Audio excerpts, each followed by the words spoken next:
You thought this budget proposal would turbocharge the economy, and it's turbocharged the crisis. Well, there is an absolute opportunity, and we saw the reaction from business leaders across the United Kingdom, including here in Scotland, who were very positive about the budget on Friday, about what that could do to stimulate growth, to get more money into the economy, and that's really important. But we can't, surely they've been trumped by the markets, by the IMF, by the Bank of England having to bail out pensions. And as I've said, we cannot ignore that response to the budget, and that's why I know in the discussions with the Chancellor and with Number 10 that they are looking at this. We've got to look at a way forward that gives the markets the security that they are looking for, while also looking forward to grow the economy. That must mean change then. Well, no, growing the economy is absolutely crucial. Liz Truss was very clear about this in her leadership and at the moment you're shrinking the Prime Minister.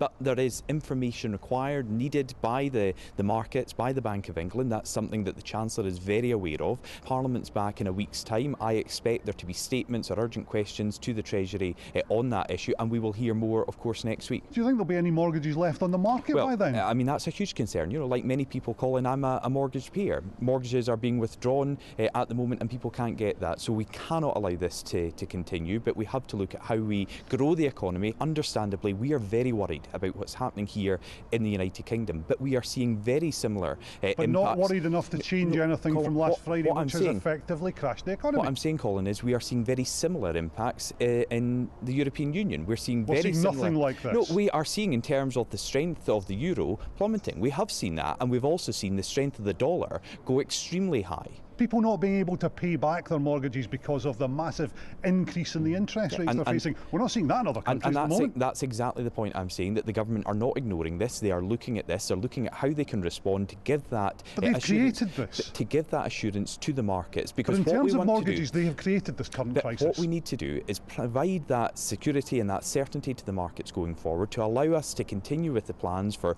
growth across the economy, because if we can get growth up and productivity up here in Scotland and across the UK, then the country will be better. Do you still have confidence in the Prime Minister and the Chancellor? Yes, I do have confidence in the Prime Minister. It's clearly a very difficult time. We've heard from the Prime Minister earlier on today. We've heard from the Chancellor, and I'm sure at conference we'll hear more from both and others about how we support the country, how we grow the economy.